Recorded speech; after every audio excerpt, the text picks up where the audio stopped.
Today's lecture will be about continuous time quantum Monte Carlo algorithms. So this is actually a set of algorithms that are used a lot to solve quantum impurity models, and especially in the context of solving the DMFT equations. So it will involve some notions of Monte Carlo that we discussed yesterday. So here's a bit of the outline of what I'll be discussing. I'll start with some motivations, and they'll be very much in overlap with what Olivier Parcollet has already been discussing in his first lectures, but I'll just go back to the main points that will be necessary to move on. Then I'll tell you a bit about what are those continuous time quantum Monte Carlo methods. Like I said, there's more than one. It's actually a family of methods, but they're all based a bit on the same principle, and I'll try to get that principle through. And then I'll mainly spend my time describing one version of these continuous time quantum Monte Carlo methods, which is called the interaction expansion algorithm, CT-INT. It's a bit simpler in terms of formalism, so I'll spend a bit more time explaining this one. And this will sound a lot like the continuation a bit of the many-body refresher of Olivier Parcollet.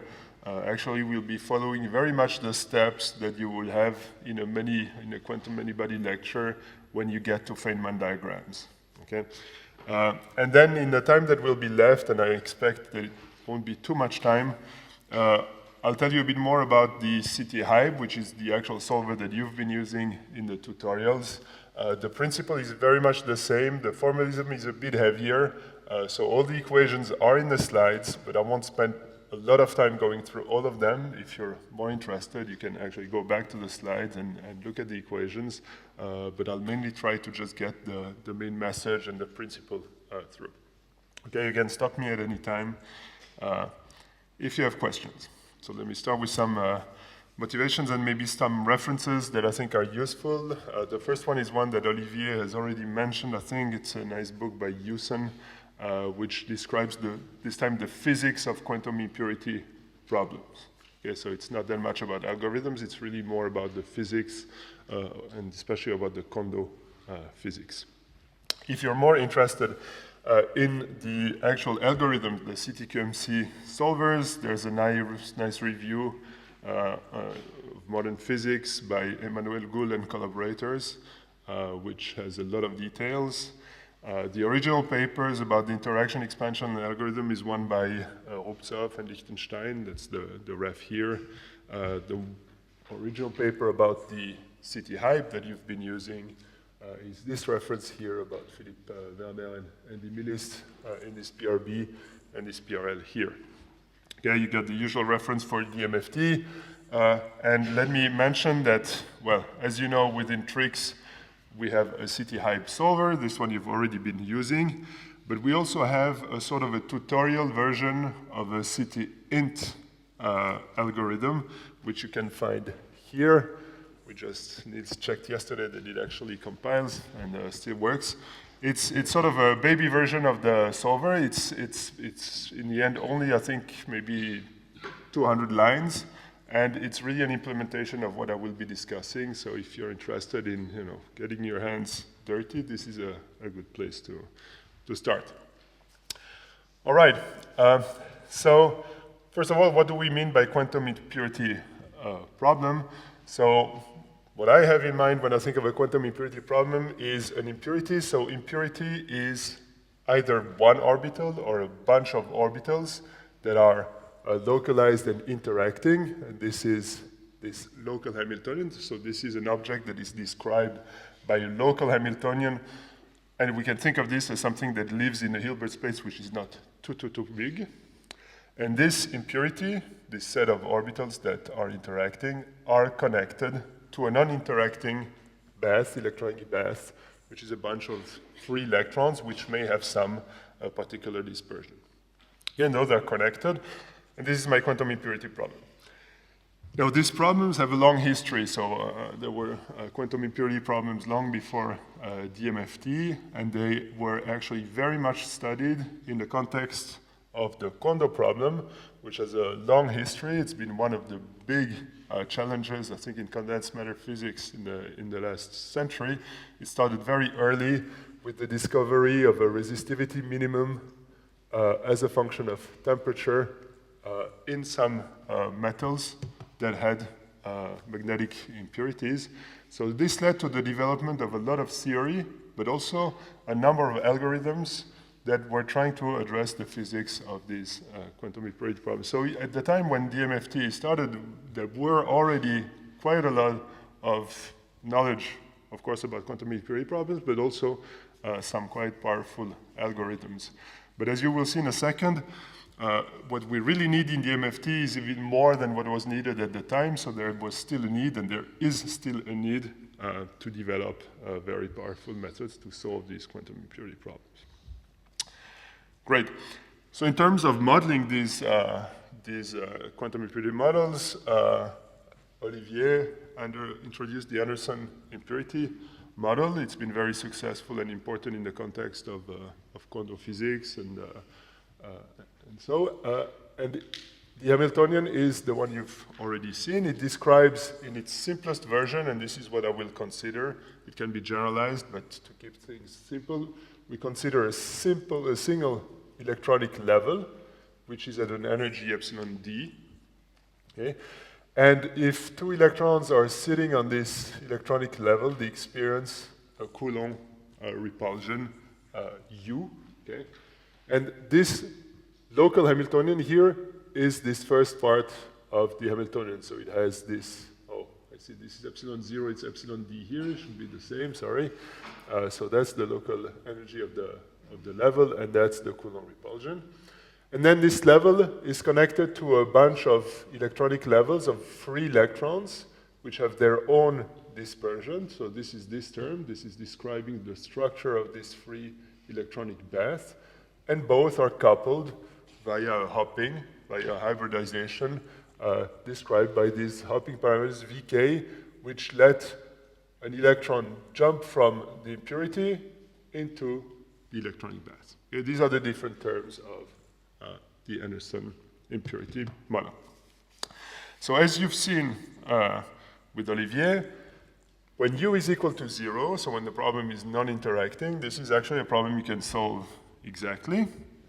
And what you found is that in that case, the non-interacting green function for this problem takes this form here, 1 over I omega n, I mean, this is expressed in Matsubaru frequencies here, 1 over I omega n minus the energy of the level. I mean, if we were stopping here, this would just be the green function for the isolated level. But then there's this extra term that introduces retardation. This is what happens because of the hybridization to the bath. And it's described by this hybridization function, which is a function which depends on Matsubaru frequency. So it's a frequency-dependent object, which is connected to the parameters of the Hamiltonian through this equation here. So this delta involves the Vk, so these hopping amplitudes between the purity level and the bath, and the energy levels of the electrons in the bath. Okay, so this is what we've seen yesterday, but the main point here is that we do have an expression for the non-interacting green function of the problem when U is equal to 0. That's the main thing I will need. Okay? Now again, to make things simple, I've kept it here at a very simple Hamiltonian with just one level, but keep in mind that this can be generalized, of course, to situations where we have more than one impurity level, when there's more than just a Coulomb repulsion, like Hund's couplings and so on. Of course, this can be generalized. All right? Now, even though the interaction is only on a single level, because of the connection, because of the hybridization to the bath, this is a proper full quantum many-body problem. All the sites are really interacting, and so it's a difficult problem to solve. Okay? So over time, there's been a whole bunch of methods that have been developed. This is only some of them. There's many more. Some of them are either analytical or semi-analytical, like the Bethe-Ansatz boundary conformal field theories, for example, non-crossing approximations and things like this. And there's also a whole bunch numerical algorithms, which all have their pros and cons, and this we'll discuss a bit more. Among them, some methods just truncate the Hilbert space for the problem and use exact diagonalization. Some are based on NRG, the numerical renormalization group. This has been a very important method in the context of the Kondo problem. There are tensor network approaches like DMRG, many more, but also one family, and this is the one we're going to discuss today, which is the family of continuous time quantum Monte Carlo methods. Like I said, none of them, unfortunately, is solving all our issues, so depending on what exactly you need and what exactly you want to do, you may want to use one method or another. Great.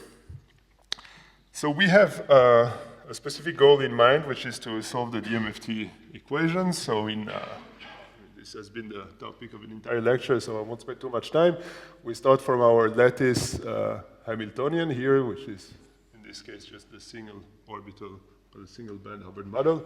And via DMFT, this is mapped on this Anderson impurity model that is set self-consistently, and which is the difficult part to solve within DMFT. That's where your computational effort goes.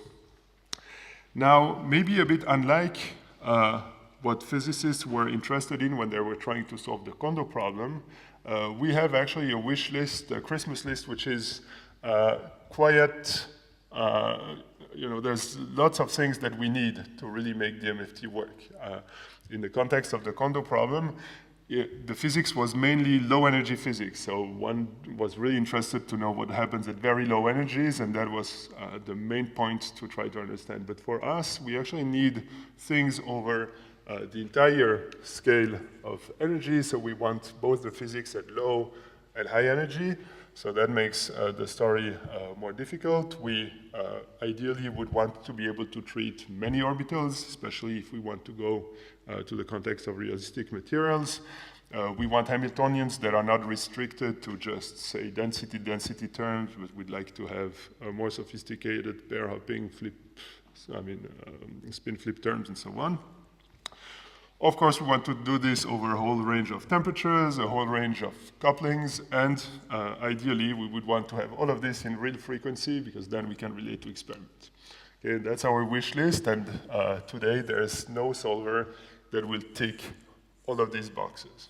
Okay, so this is both good and bad. I mean, of course, we would like to have it, but on the other hand, this means that there's still many interesting things to be done and many developments to be done in the future.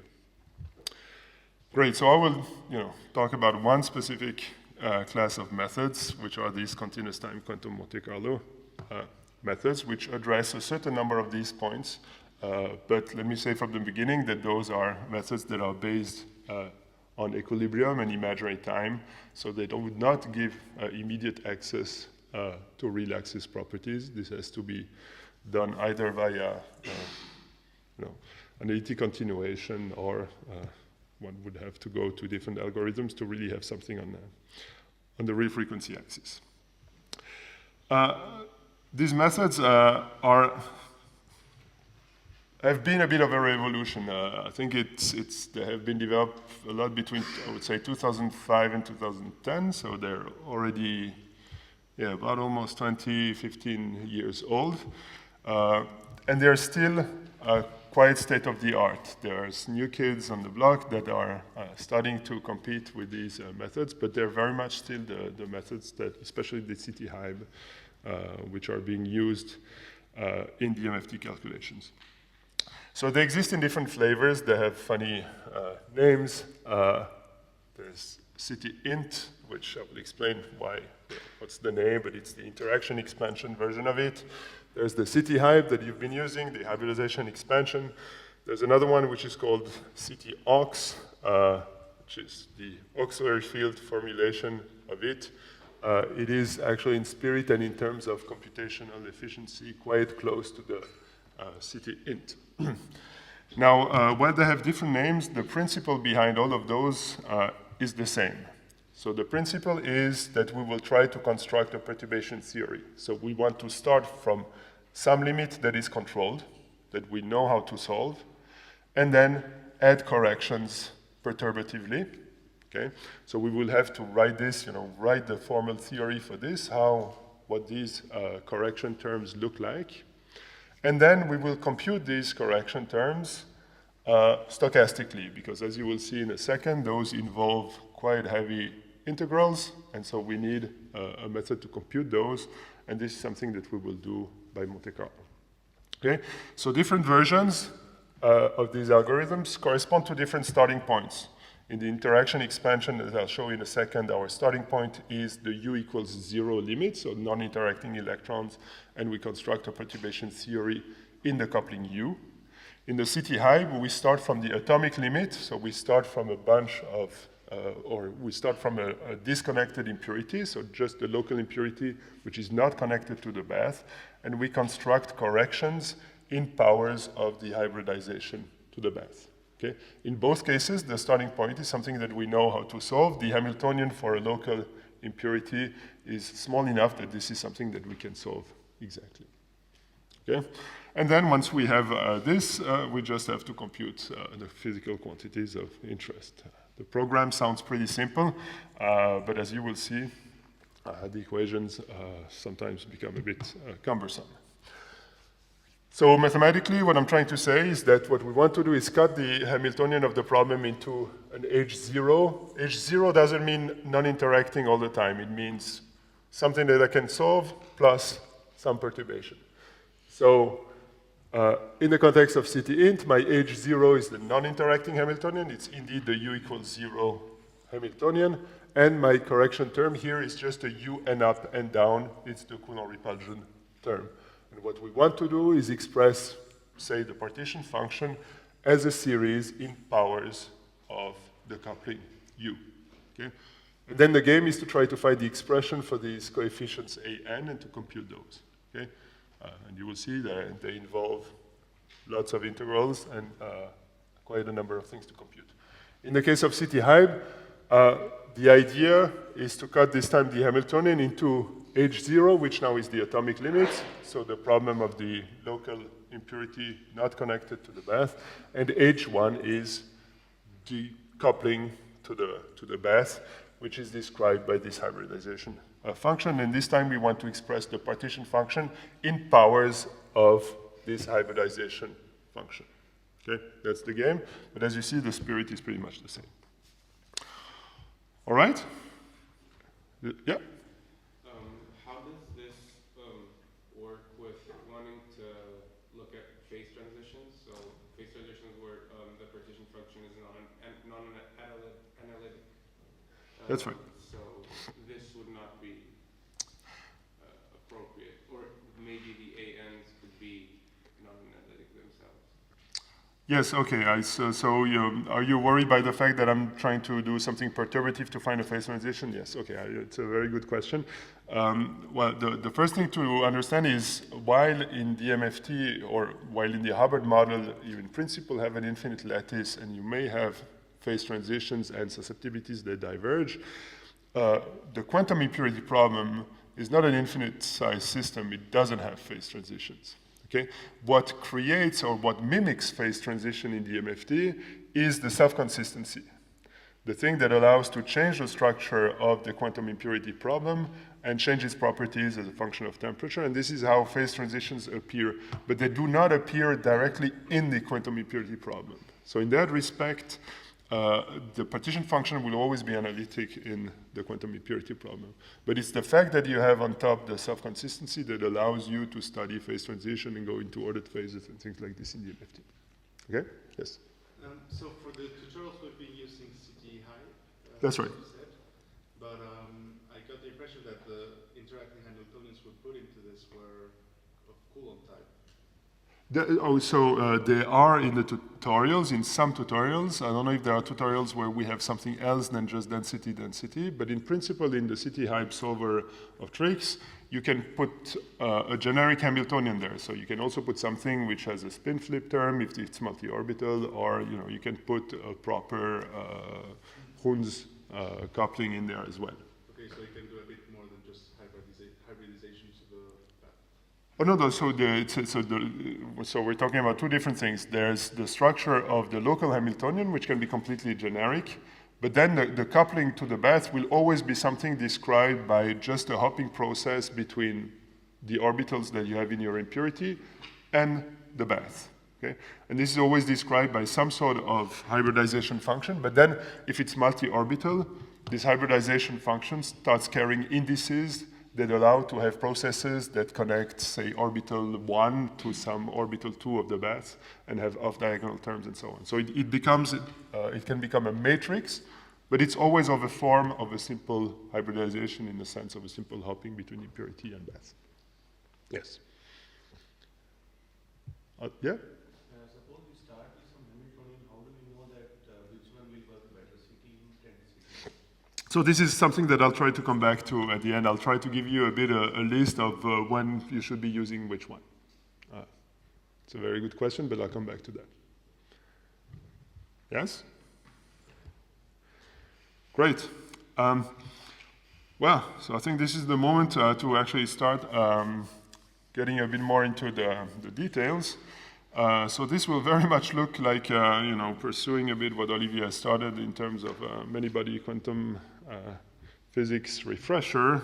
So, fasten your seat belts. You may experience some turbulences here. So our starting point is the Anderson impurity model. So that's our starting point, as before. And we basically want to construct a perturbation theory in U. So I want to cut my Hamiltonian in H0, which is the Hamiltonian with U equals to 0, so the non-interacting Anderson impurity model. And I want to treat this U and up and down term as a perturbation. So the way, there's actually many different ways to construct this perturbation theory. So I'll do it in one way, but you may have seen different ways to get there, but the final equation will be the same.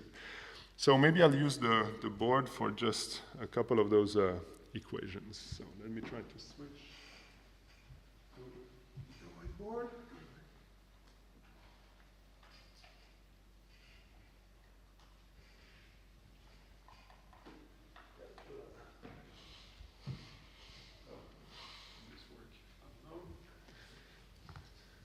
Yes, great. I actually want to get a perturbative expression for the evolution operator U. So I'll call U, this is not the Coulomb repulsion because it, yes, I can do that. My evolution operator, which evolves, if you want, in imaginary time, my system from time tau prime to time tau. So this is something that has just the expression of exponential minus tau minus tau prime times the Hamiltonian of my system. Okay. And it's very common to try to work in what's called the interaction picture. So it's to work in a picture in which I include, if you want, the dynamics of the non-interacting system. And this is usually done by putting an extra hat to my operators and say, okay, that this is basically my original operator, e to the minus tau prime. But I put this between an evolution, a work, if you want, in the rotating frame of the non-interacting Hamiltonian. So I have an extra e to the tau h0 and e to the minus tau prime h0. And you can take this as just a definition of the interaction picture for the evolution operator U. So now I want to have an equation of motion, to have an equation about how this operator evolves in imaginary time. So I want something which tells me, okay, what about the time derivative or the tau derivative of this U hat?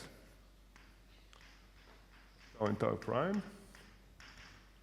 I just need to take that expression here and derive with respect to tau. So you'll see I'll get something like e to the tau h. And so I'll get some Hamiltonian h0 falling because of the derivative. So this is one place where I have a tau. The other place where I have a tau is from the original U and this will give me a minus h here. And so that's what this derivative looks like. Okay, and I'll rewrite this slightly differently. So I'll insert, if you want, an identity there. So I'll just rewrite this as h tau 0 because I want to. So this h0 minus h, you see, is the difference between the interacting Hamiltonian and the non-interacting Hamiltonian. So this is just the interaction term itself, actually minus the interaction term. So this is the minus u n up and down term. So that's a minus h I term. And I'll add a e to the minus tau h0, e plus tau h0. So I'm just inserting the identity here. You'll see why in a second.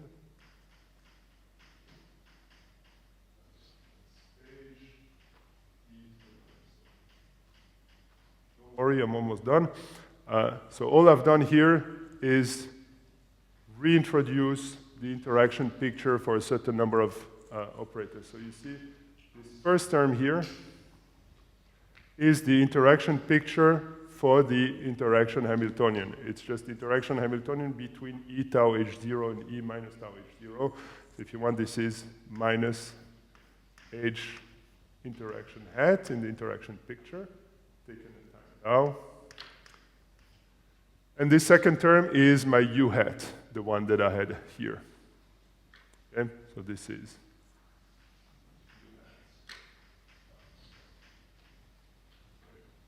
So that's basically where I wanted to go to. Okay, this will be my starting point. I want to start from this equation.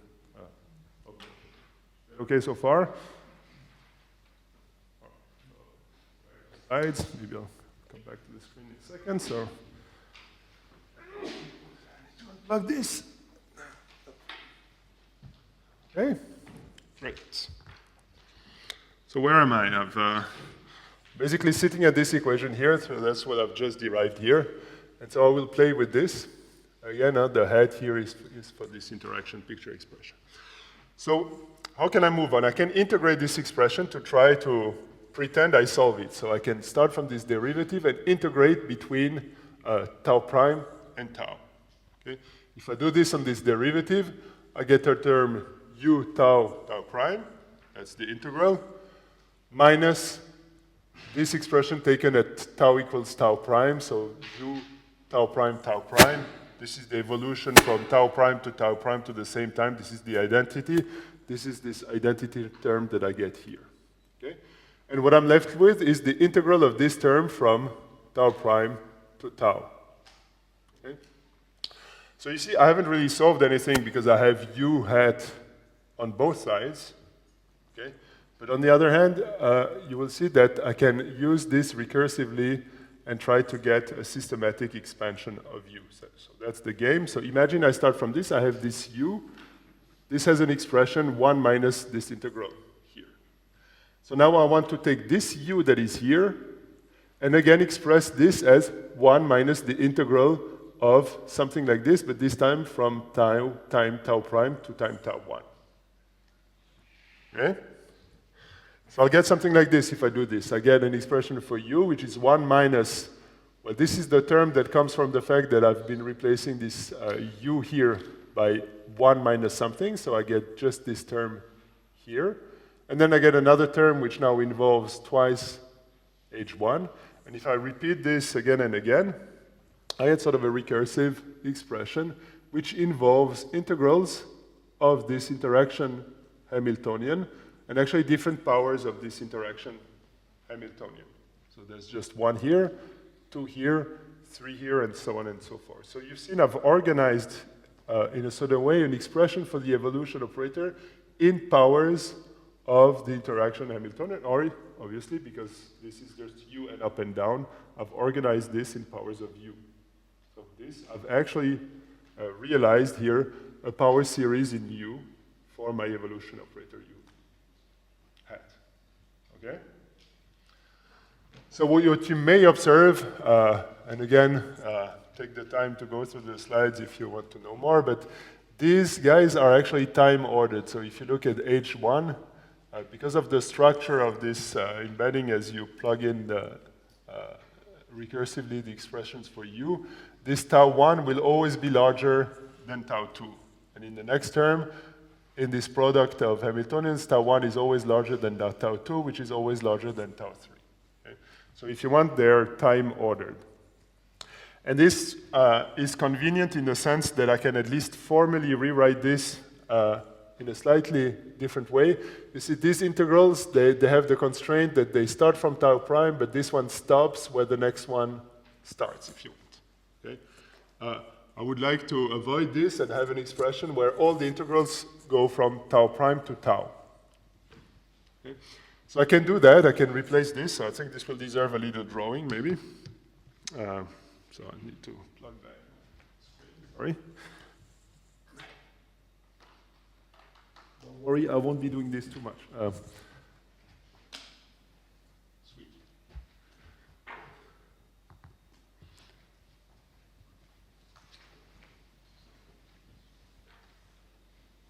I had an expression, well, let me.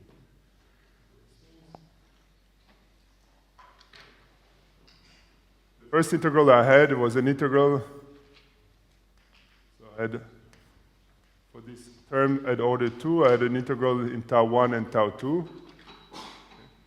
And the integral was such that tau1 was always larger than tau2. So I was basically integrating on this wedge here, on this first half. And by doing so, I had the property that my h tau1 in my product would always be such that this is at a larger time than this one. Okay. But then the integrals were constrained to this wedge, and as you go to larger and larger number of integrals, it's a smaller and smaller wedge. But what you can do is also integrate over everything, but impose that in the integral, the terms are time-ordered by construction. Okay? This way, when you integrate over this part here, you actually integrate the exact same thing as what you were integrating on this side, because you imposed the time order. Okay? And this allows to, instead of cutting your integrals on a wedge, to actually compute the integral over the entire tau prime to tau space. Right, so this is a formal move, but it makes things look nice when you do this. Because now all my integrals, I can write them as something that starts at tau prime. They all go to tau. But then I just need to be careful about the fact that this product of operators needs to be time ordered. Okay? And this happens also at higher orders. And because I'm computing the same thing multiple times, I need to divide this by the size of the wedge, if you want, which is 1 divided by n factorial. All right. Again, don't mind all the details. The main thing here is that I have an expression for this u hat in powers of u. So it's an expression, you see, which looks like a sum over n, starting from 0 to infinity. It has a -1 to the n divided by n factorial that came from this little trick to put all the integrals from tau prime to tau. It involves n integrals over imaginary time, and it involves this time-ordered product of this interaction Hamiltonian taken at time tau1, tau2, all the way to tau n. There was a question, I think. No. Okay. So you see, this looks very much like an exponential. Okay, so sometimes people call this a time-ordered exponential. Okay, so sometimes you'll see that people say that the evolution operator is actually the time-ordered exponential of this interaction Hamiltonian. This doesn't mean much per se. It really means that this is what you need to compute. You need to compute these integrals, but you need to be careful that you time order the product of these hi's all the time. All right? Yes? I just have a quick fun question. Should. Is there a reason at the outset why it's much easier at this point to use tau in imaginary time as opposed to real time? Formally, actually, there's no difference. So you can do the exact same derivation in real time in Keldysh. So you don't even need to require equilibrium. You can very much do the same in real time. The difficulty in real time is not at the formal level, it's at the level of the Monte Carlo itself. which has a much, much, much worse fermionic sign problem in real time, but I'll come back to that. But formally speaking, no, there's no difference. The formalism is pretty much the same. Does this expression always converge, this series? I'll come back to that. It is an entire series. So the convergence radius of the series is infinite, yes. In the case of an impurity problem, it is. Yes? Very good. So now we just need to actually go back to physical quantities. Okay, so here I have this evolution operator. Remember the expression was something like what I had written, but it has disappeared, so no problem. Well, I think I will have to go back, sorry. So I want to compute the trace, the partition function is a trace of e to the minus beta h, and trust me that this expression here, it's e to the minus beta h0 times this evolution operator taken at beta 0.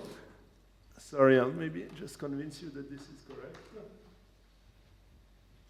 This is the last time I'm switching, don't worry.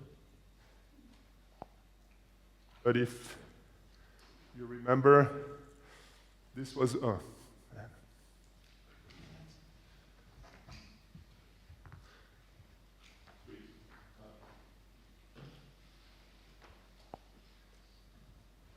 So that's my expression for this evolution operator in the interaction picture. You see that if I take this at beta 0, what I basically get from this expression is that I have e to the beta h0 times e to the minus beta h.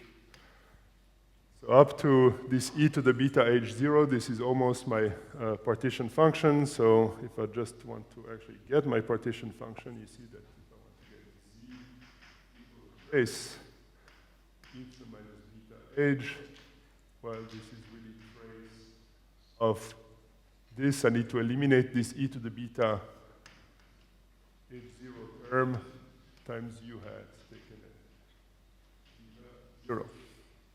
Make sense? Yeah? Okay, good.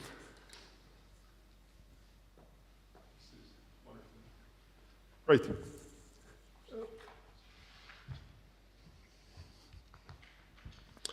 So that's my first expression here. This is my expression for the partition function. And you may recognize that I have something that looks very much like the computation of an average. If I want to compute the average of an observable, right, in the non-interacting system, what I would have to do is compute 1 over the non-interacting partition function times the trace of e to the minus beta h0, that's my non-interacting Hamiltonian, times my observable, right? This is how I would compute the average of a physical observable in the non-interacting system. And you see, this is almost what I have, up to a z0 factor.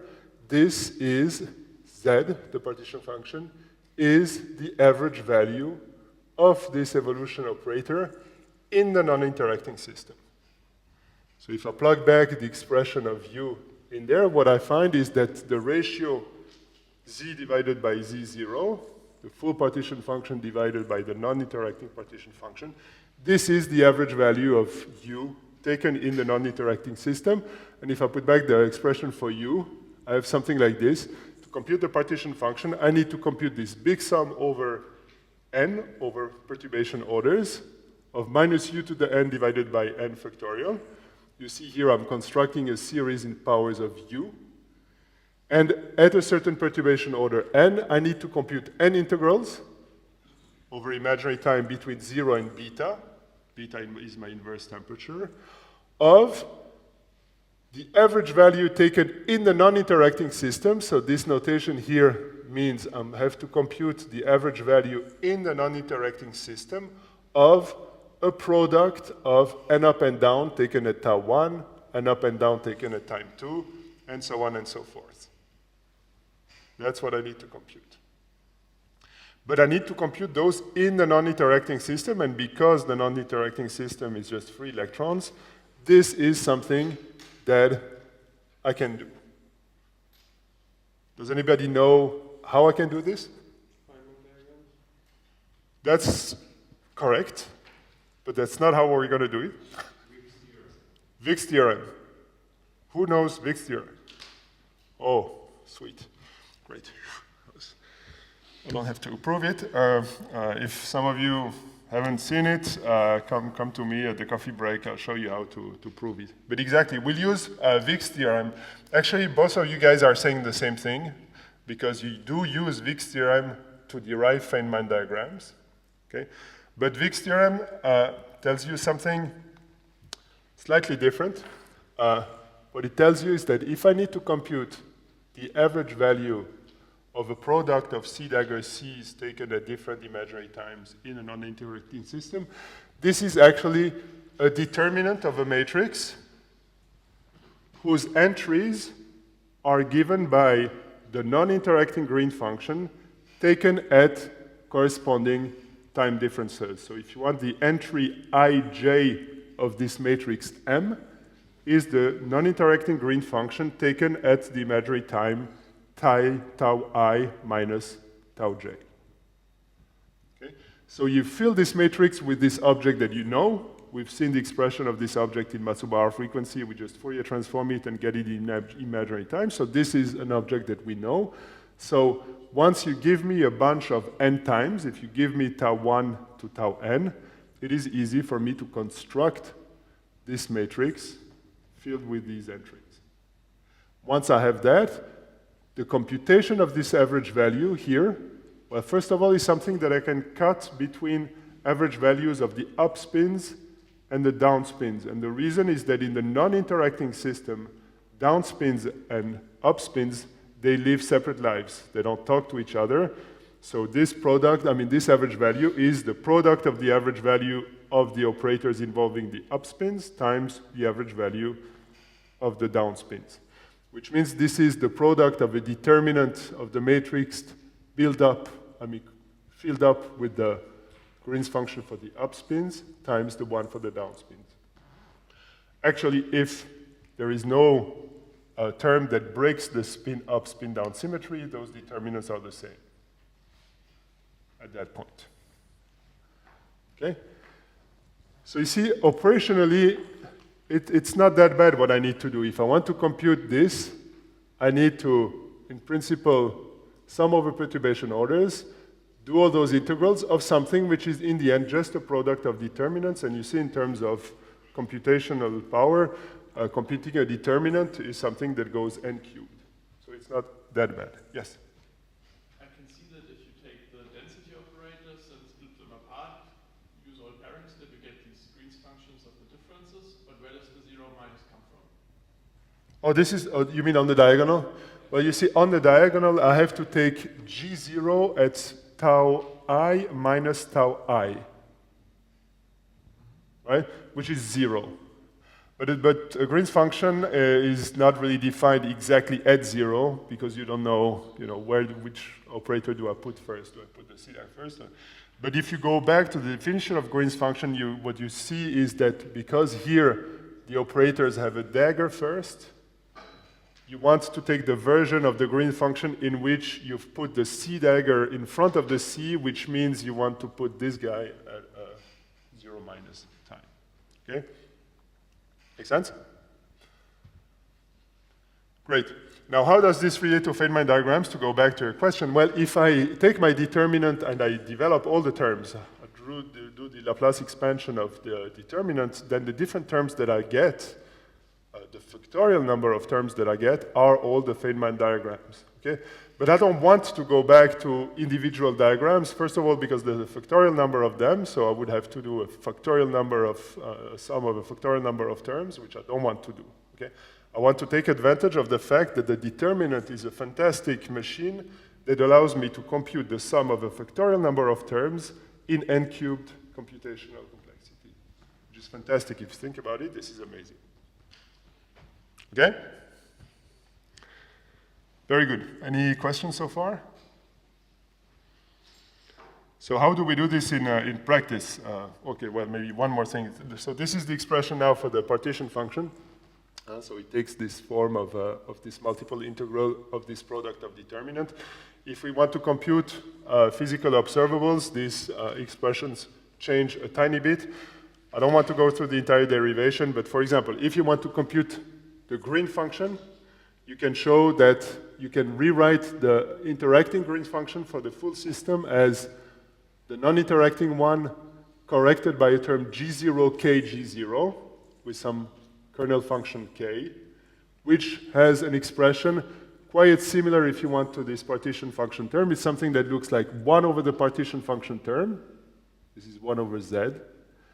And then what's upstairs is something that involves a very similar integral over imaginary times and this product of determinants, but then has this extra term which involves a sum over the lines and columns of your matrices and interrogates one of the elements of the inverse matrix. Okay? How to get there is not entirely obvious just from this. You need to go through the derivation. Again, if you're interested, I can show you how to get there. But my main point is that actually, okay, there is a quite easy way to rewrite this kind of expression for quantities like the green function. Okay? Wonderful. What time is it? Whoa. Great. So you see, this involves multiple integrals, so we're typically in a situation where, we have to face, those perturbation orders, I'll show you in a second. We're not talking about perturbation orders 2 or 3 here, okay? Typically, when we will be in interesting physical regimes, these perturbation orders can go up to order 100, 1000, okay? So this means we'll have to compute a multiple integral involving 1000 integrals, okay? No way I can do this brute force. Okay, so this is a typical situation where using stochastic methods would sound like an interesting way. Okay? So what I want is to use what we've discussed yesterday and trade this integration, this multiple integration, for a stochastic method. Okay? But then I need to decide about what is the distribution function I want to sample. Okay? So we saw yesterday we have Metropolis Hastings algorithms that allow to sample a given distribution function. When we were looking at classical physics systems, the integrals or the sums that we were dealing with were things that looked like a sum over configuration of e to the minus beta an energy, so my Boltzmann weight, times the physical observable. So there was a very natural object to take as my probability distribution, which was just my Boltzmann weight, okay? But what about here? What would you guys want to take as a weight here, as a probability distribution? It's written. Okay. But again, if I look at this, I seem to be seeing that I have upstairs and downstairs, well, something that looks a bit like my e to the minus beta the energy, or at least it's the same here as it is here. It's this product of determinants with this minus u to the power n divided by n factorial. So it looks like this would be a nice probability distribution, but is it a nice probability distribution? Why and how is it different from e to the minus beta? It can change sign. So one of the main differences that appears when you do quantum mechanics instead of classical physics is that this weight here is not necessarily something that is positive. Okay? So this is not per se a proper probability distribution. Okay? So one can ask, okay, so what do I do?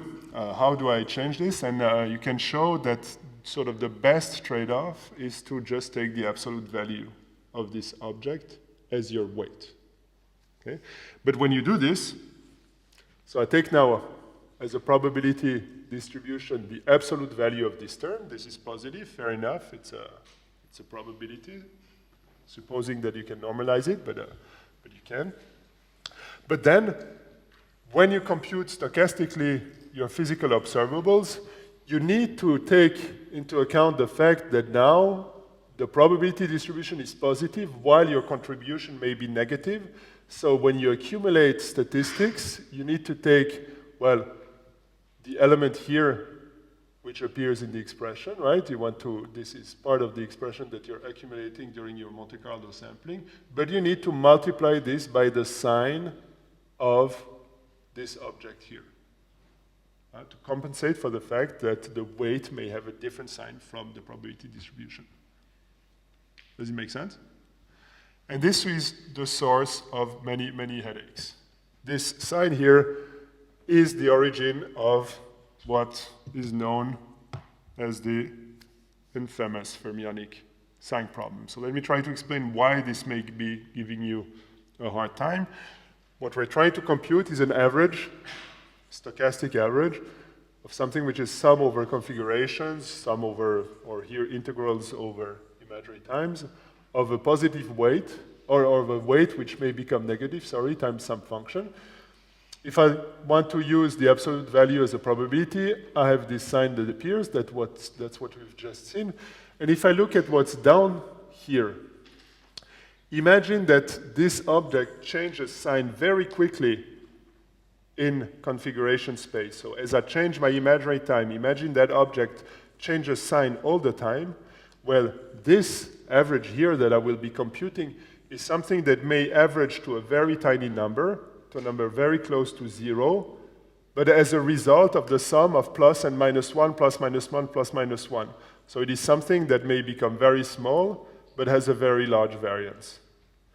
And generically, for fermionic systems, you can show that this variance actually grows exponentially, either as you decrease temperature, or as you increase the coupling, or as you increase the system size, or the number of impurity levels.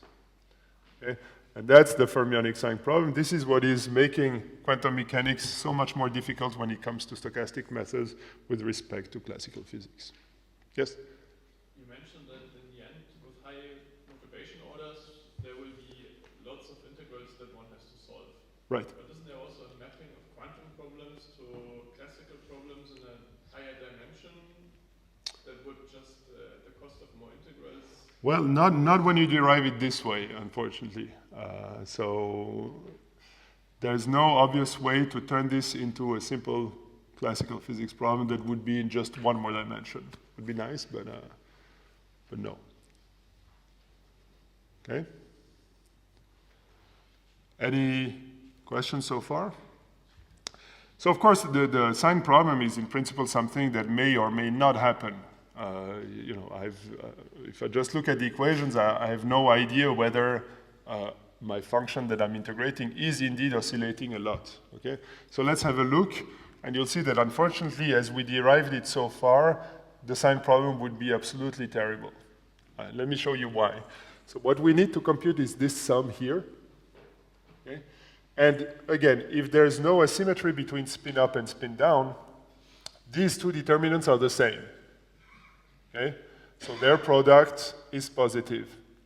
But I have this nasty little minus u to the power n in front of it. So from one perturbation order to the next, my sign changes. So actually my function as a function of n has alternating signs, and this, if I just do it this way, has a horrible sign problem, and basically you would not be able to do anything interesting. Okay. But thank God there was a very nice and clever trick that was first used by Alexei Rubtsov, which is to use some degree of freedom that we have in the way that we write our interaction term, and this turns out to be a way to alleviate the sign problem a lot, and in some cases even eliminate it completely. So the trick is the following. Again, here I don't go fully into the details. It's actually very, very easy to derive, but it just takes a couple of lines. I just want to show you the principle. So our interaction term is u n up and down. Now, the clever idea that Alexei had is that I can rewrite this as a sum of terms which look like n up minus a constant times n down minus a constant. Okay? This I can always do. So forget for now about this sum. If I do this, all I need to do is compensate the fact that I've added these extra minus alpha terms here by the fact that I need to sum now an additional term which compensates for this n up times alpha. Okay? Which is some term that would look a bit like this u n up times alpha or something like this. Okay? But to make things more symmetric and avoiding having alpha terms directly here, you can make this nicely symmetric by writing two of those terms and picking these alphas to be something which is symmetric around 1/2. So these alpha terms, there's two of them, I mean two pairs of them. One for a first term where the first alpha is 1/2 plus a constant delta, and the other one is 1/2 minus the same constant delta. And then there's a second term where the alphas have the opposite signs. It's 1/2 minus delta, 1/2 plus delta. Again, do it slowly yourself. The main point here is that by taking this convention for the alphas, all the terms cancel out nicely, and I'm just left with an extra term that I need here, which is just multiplying n up plus n down, and that I can absorb in the chemical potential. Okay? Now, the price to pay in a certain sense to do this is that I've turned my n up and down term into a sum of two terms which involve some auxiliary variable here, s. And I can think of it, even though this is not a physical interpretation of this, it's just an auxiliary variable, I can think of this as an auxiliary spin term, which can take either value up or value down, and which creates those two terms that cancel each other. Okay? So why is this nice? Is this expression here, I can take any value for this delta. Okay, I have freedom about the delta that I take here, and I can hope that maybe by choosing different values of delta, I may have a better or worse sign problem. Okay, so I have a knob, an extra knob, which doesn't change the physics at all, but may change the properties of the sign of the fermionic sign problem. And why is that? It's that because my term now looks like n up minus alpha times n down minus alpha, the averages that I need to compute, so the Wick theorem that I need to compute, is now something that looks like n up minus alpha, n up minus alpha, n up minus alpha. What this changes in practice is that it adds to my matrix M here. On the diagonal, I get these minus alpha terms that appear on the diagonal. So these alpha terms, they slightly change my matrices, and especially what they do, they create a different matrix for up and for down. So now my matrix up and my matrix down are no longer the same. Okay? And if you're very clever, in some cases, and tune this delta parameter cleverly, now you can make the product of these two determinants be negative and eliminate, to some extent, the same problem. Okay? So that's a very nice trick. Without that trick, you're pretty much dead. Okay. Yeah?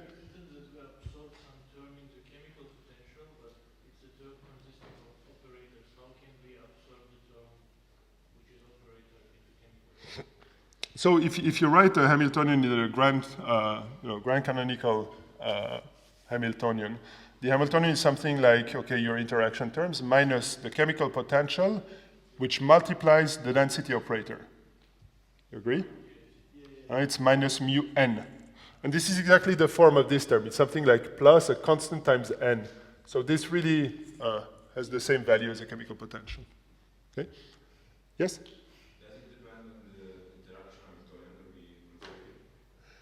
Yes, what depends? You mean the choice for alpha or the way you do this? Yeah, so of course this trick generalizes to some extent to Hamiltonians which are non-density density terms. So even if you have spin flips, you can do similar things. Still, in general, the rule is that it's a lot harder to alleviate the sign problem when your Hamiltonian is not density density. You can do it, but it's more difficult. So it's much harder to deal with Hamiltonians that have spin flip terms and so on. So there is a concept of an alpha shift there as well, but it's a bit more tricky. Okay? So in the jargon, people call this the alpha shift trick. I'm going to meet this at any time.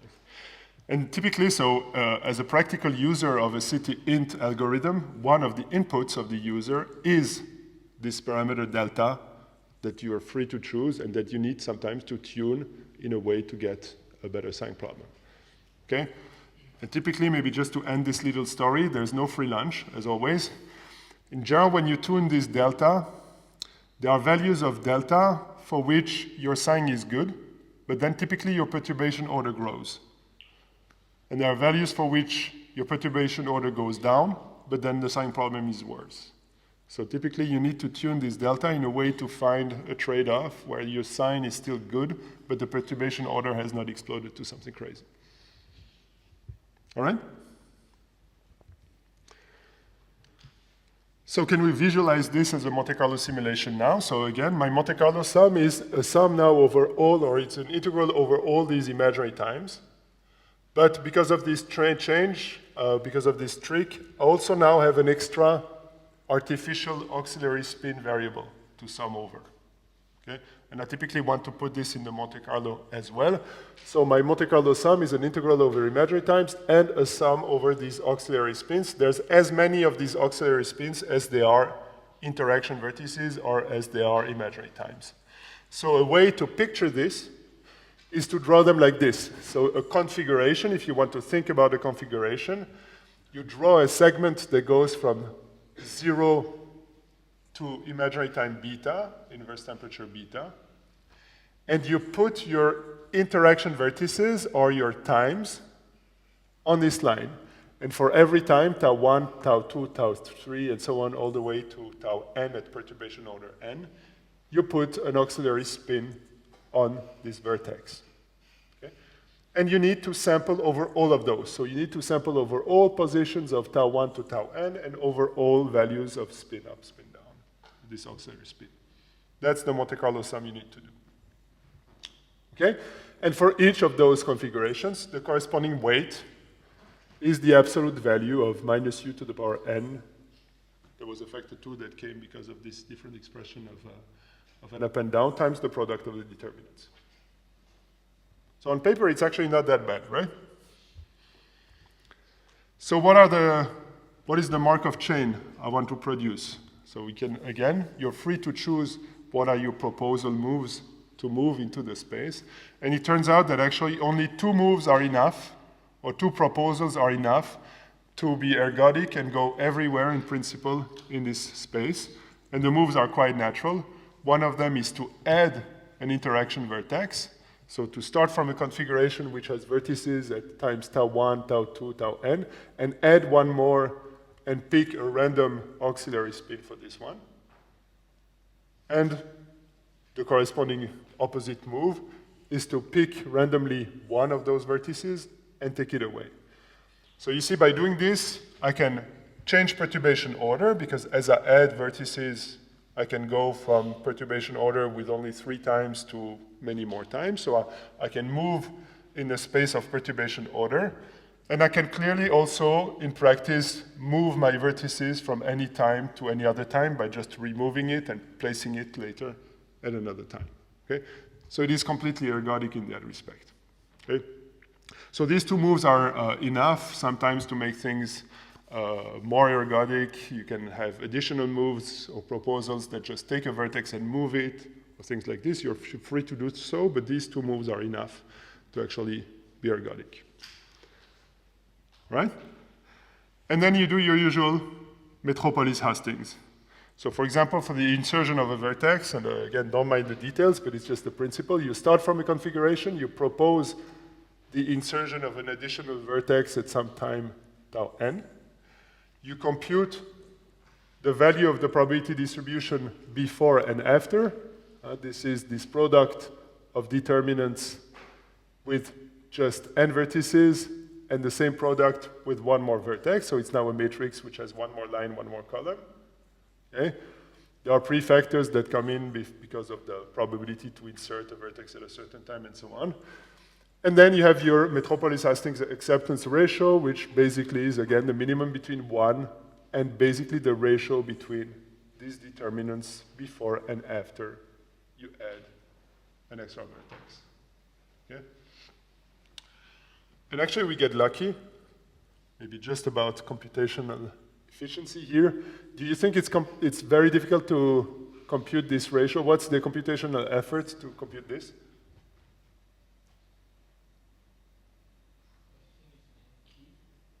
Naively, it would be n cubed, right? It's like computing determinants n cubed, n cubed, n cubed. Okay, so it's basically n cubed. But this is actually the ratio of the determinant of a matrix and the same matrix with just an additional line and column.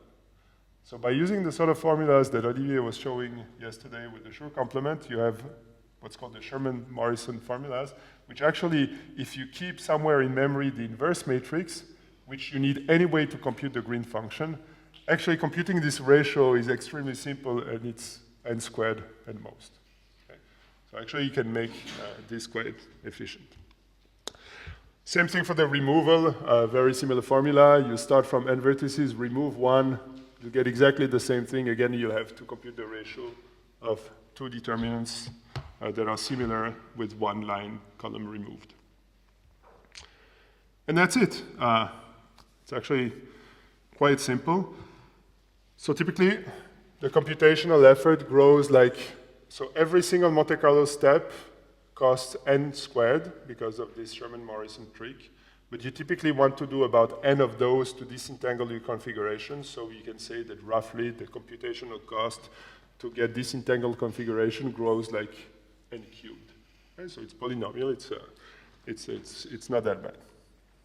All right? So how do things behave?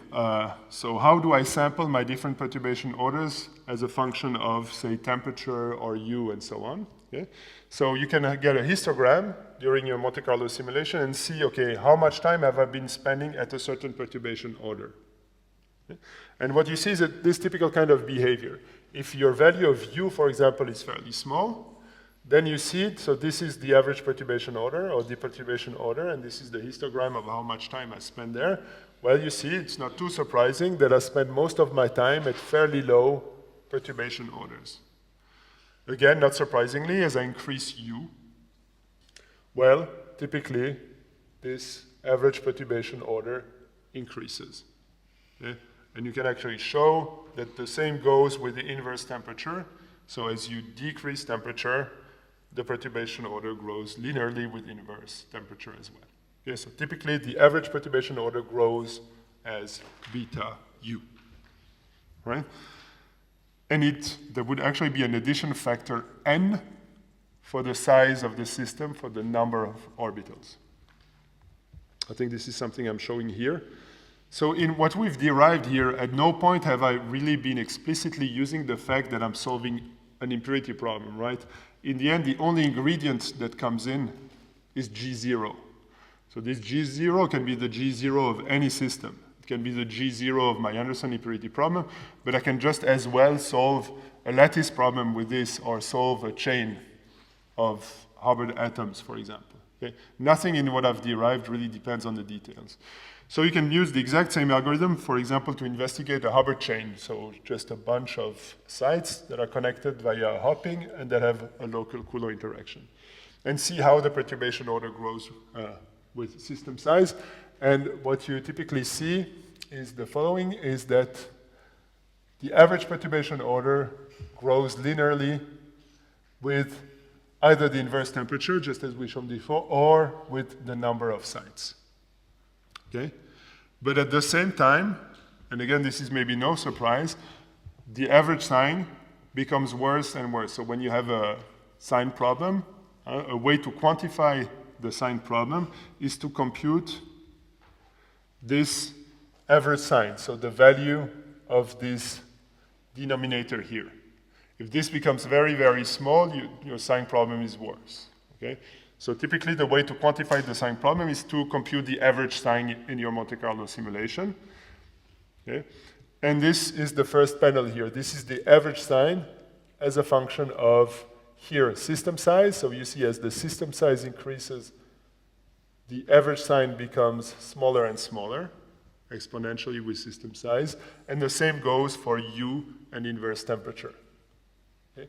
So in the CT-int algorithm, when you have a fermionic sign problem, it becomes exponentially worse with U, inverse temperature, and number of orbitals. Oh, so here the side means the orbitals, the orbitals. This, you mean here? The lower panel is the number of sides. Yeah, so here I took a slightly different model just for illustration, which is a Hubbard chain. The Hubbard chain is, you take a single level, which has a Coulomb repulsion, and it has a hopping to a neighbor level, and you can do this with a chain of impurities like this. Okay, so there's no bath. It's just a chain of impurities. Maybe don't mind the details. You can think the same would be true if I were just increasing the number of impurity levels. Okay, so as I increase, so if I go multi-orbital, well, the sign problem is going to, the average sign will decrease exponentially, and your fermionic sign problem will become worse and worse as you increase the number of orbitals. Okay? Any questions so far? Yes? I don't quite understand how you move to configuration space here. So you increase or decrease the perturbation order. That's right. What happens with tau points? Like, are you doing the integrals, or are you sampling also tau points? No, so my Monte Carlo samples both the perturbation order, but also the imaginary time. So if you want, the sum that I'm trying to do by Monte Carlo is this integral over imaginary times. So when I add a new vertex, I add it at a random imaginary time. So over time, what I will see is vertices that appear at different perturbation orders, but they also appear at different imaginary times. So stochastically, I'm sampling both different perturbation orders, but then I'm also sampling different values for the imaginary time of those vertices. Okay. Now, doing explicitly the integral would be difficult. Even though there are attempts to actually explicitly do these integrals, but that's a different topic. Olivier? So, in what I'm describing, everything is stochastic, yes? Do you need to put in some maximum perturbation order? So we typically don't do that. So we let the system go to any perturbation order. Of course, what in practice happens is if your perturbation orders becomes, it's 10,000, it just becomes infinitely slow. Okay? It would be dangerous to artificially truncate the maximum perturbation order because this would bias your result. So your simulation would still go, but it would bias your result and in a pretty silent way, so you would probably not know. So the best way is just to let it do what it wants to do. If it becomes too slow, that's you got to the regime where it just takes too much time to get statistics. Yeah? I'm wondering, since we're expanding around a quadratic starting point, but we're keeping all orders finite, do we not on the impurity also have some Dyson equation that would generate us arbitrary orders? That would be useful to... Let me try to understand what you're saying. I'm heavily using the fact that my non-interacting system is quadratic because I'm using Wick's theorem, right? This is where I'm using this. Now, I'm not sure I know what you mean by using Dyson equation. The Dyson equation is typically something that will get you a self-energy for your system, but given that my starting point is non-interacting, the Dyson equation in a sense is trivial. The self-energy is 0. So I'm not entirely sure. What I'm wondering is, in the end, the series expansion will again be self-similar. If you compute the interval from 0 to beta over 2, maybe I need some time to think about this. No, we can chat more. Obviously, in practice, the temperature appears as the length of this interval. And yeah, typically, if the interval becomes larger, in a sense, it typically lets you go to larger perturbation orders. That's what we just saw in this plot here. The average perturbation order will typically increase with beta. I'm not sure I can relate in any obvious way the physics of beta and beta divided by 2. I don't think there's a way to do this. This would be nice, but there's no way I can do this. Yes? Is the average sign also has a similar scale? So the average sign typically decreases exponentially. So this average perturbation order increases linearly with beta u and the system size. If this was our only problem, our life would not be that bad. Okay, it would mean that the complexity goes like these guys to the power 3, because those define the size of the matrix. And so we would have an algorithm which scales as beta un, the entire thing to the power 3. It's not great, but that would be much better than what really happens. What really happens is that, fair enough, my perturbation orders increase, but at the same time, my average sign decreases exponentially this time, and this is what you're seeing here. And this is the killer.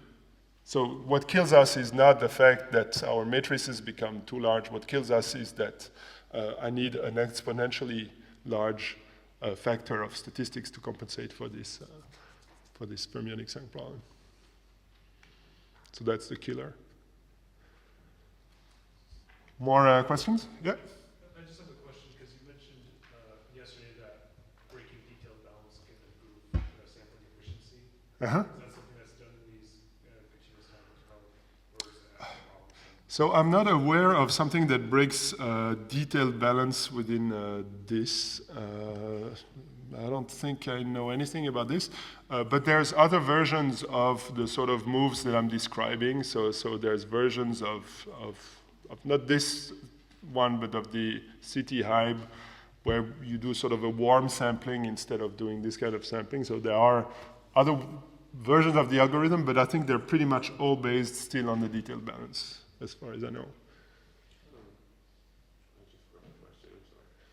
No worries. Yeah? Yeah? I didn't understand why you looked at the average of the sign, because the formula has sum of the sign, and the sum of the sign is like the average multiplied by n. Yeah, you'll have the issue is that you'll have to divide at some point. So you see, well, if I look at here, if I want to compute a physical observable, eventually I will, okay, I'm indeed accumulating something in the numerator here, but I will have also to divide by the denominator, which is the average sign. Okay? So if I think about the standard deviation of this object, if I do the error propagation, well, the error will mainly be controlled by the relative standard deviation of this object here, which is the standard deviation of the sign divided by the average value of the sign. So the standard deviation of the sign is something, because it's +1 -1 is something which is actually always a fair number, which is not that small. And then it's divided by the average sign. So this is really what controls your relative error bar in the end. It looks to me like just the sum of the signs. I don't really understand why the average. Yeah, but you're doing this stochastically. So imagine you want to compute, the sign is either +1 or -1, okay? And you do this stochastically. And imagine your real result is 10 to the -5. So you have to find 10 to the -5 by adding +1, -1, +1, -1, +1. So the variance is 1. But your final answer is 10 to the -5. So your relative variance is something of order 1 divided by 10 to the -5. Your relative variance is huge. You'll need a statistics of the order of this before you can reach this precision, okay? So, and it's a square root, so you need something 10 to the 10 before you can reach that statistics. Okay? So if your sign decreases exponentially, the number of samples you need becomes exponentially large. Okay? Yeah? So since we can, this K, sampling this K integral gives us the green solution at the end. So if we wanted to compute, say, some like two-particle correlation function, would this be also from sample, would it also come from sampling this K? Or? Yeah. So actually, in the context of city int, you can generalize this sort of expression to something which is more than one particle and goes two particles. Of course, some rule is in general that these guys have a worse sign problem and take more statistics. There's no free lunch. No, you're right, the sign problem is the same, my bad. Yeah, because you divide by, yeah, fair enough. Yeah, sorry, my bad. The sign problem is the same, but you need typically more statistics. That's correct, sorry. Because it's just an object that has more internal variables, you just need more stats. Yeah, sorry. Yeah?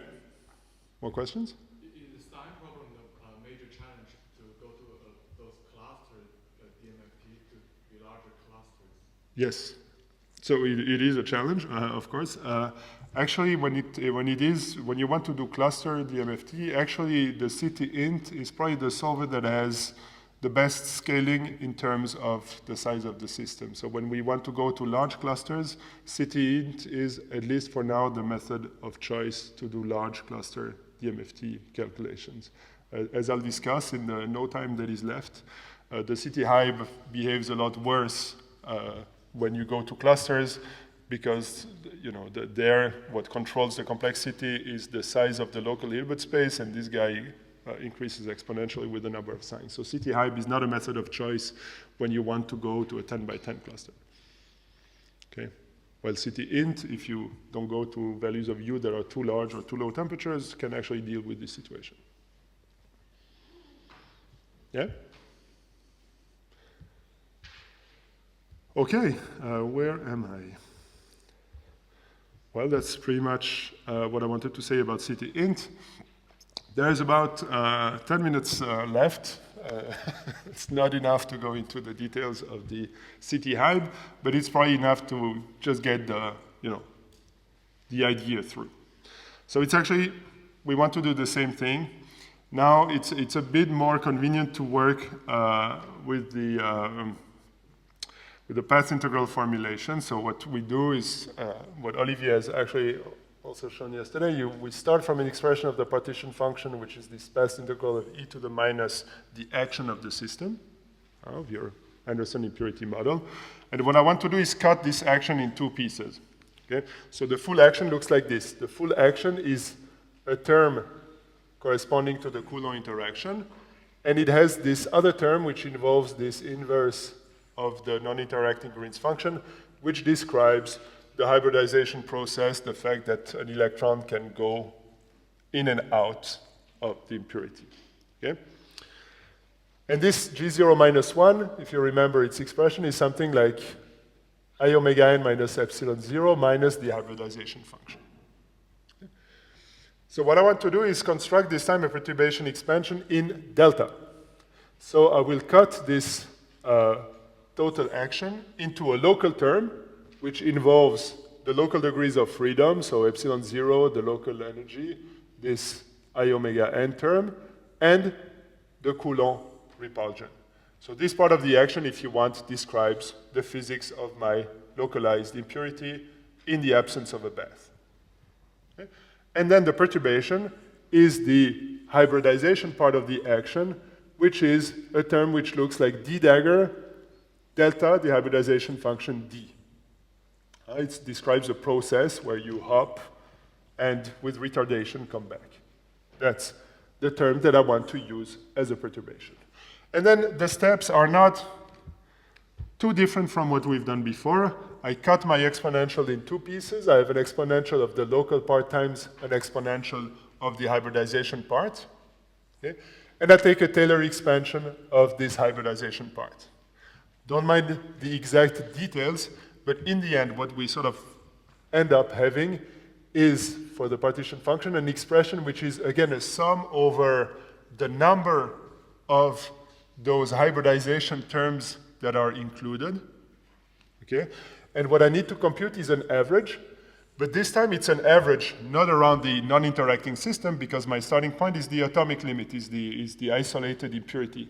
So the averages I need to compute are averages on the local impurity of something which is a product of a certain number of these hybridization terms, so a certain number of d dagger delta d terms. Okay? So if I want to put this, I'm sorry, to go like this. I told you it just looks uglier, but it's actually not, much more difficult. What I need eventually to do is compute lots of integrals over imaginary times which are the imaginary times of these d dagger terms. Okay? And what I need to compute is a trace of e to the minus beta h log, and this is how I compute an average on the local impurity problem of a term which involves a product of many d dagger d's, d dagger d, d dagger d, which are the terms that come from dehybridization. Okay?